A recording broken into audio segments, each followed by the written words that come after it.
यह कहानी है एक प्रेम कथा की। एक अमीर लड़का था, उसे एक गरीब किसान की लड़की से प्यार हो गया। लड़की सुंदर होने के साथ साथ काफ़ी समझदार थी।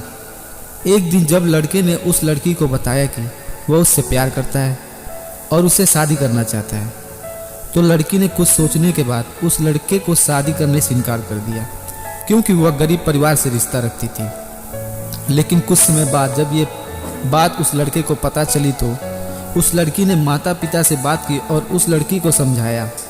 काफ़ी समझाने के बाद वो लड़की मान गई और दोनों की शादी हो गई। शादी के बाद लड़का उसे बहुत प्यार करता था। दोनों का दाम्पत्य जीवन काफ़ी अच्छा चल रहा था। लेकिन कुछ दिनों बाद लड़की को चर्म रोग हो गया, जिसके कारण उसकी खूबसूरती ढलने लगी। अब लड़की को यह डर भी सताने लगा कि उसकी खूबसूरती ढलने के कारण कहीं उसका पति उसे छोड़ न दे। उसकी चर्म रोग को ठीक करने का हर संभव प्रयास कर रही थी। समय बीत रहा था और लड़की की खूबसूरती धीरे धीरे ढल रही थी। एक दिन वह लड़का एक काम से दूसरे शहर गया।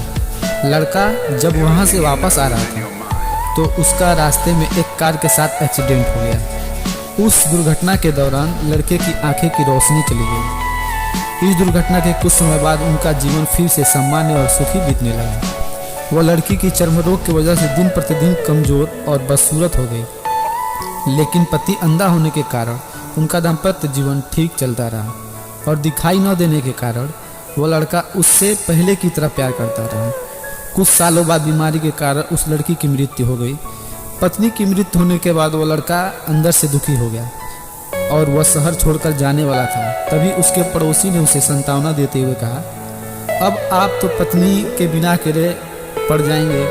वह आपका काफ़ी ख्याल रखती थी, अब आपका जीवन अंधकार में कैसे व्यतीत होगा। तब उस लड़के ने अपने पड़ोसी को देखा और गहरी सांस लेते हुए कहा, मैं कभी अंधा था ही नहीं, लेकिन मैं यह सोचकर अंधा होने का नाटक करता रहा कि कहीं मेरी पत्नी को उसकी बीमारी और बदसूरती के कारण यह न लगे कि मैं उससे प्यार नहीं करता।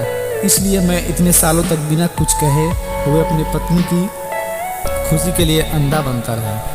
यह बात सुनकर पड़ोसी की आंखों से आंसू छलक गए और वह ये लड़का वहाँ से उठकर चला गया। तो दोस्तों, इस कहानी से यह शिक्षा मिलती है, अगर आप जीवन भर खुश रहना चाहते हैं तो आप लोगों की कमियों की तरफ नहीं, उनकी खूबियों की तरफ गौर करिए। आपका जीवन आसान हो जाएगा। धन्यवाद।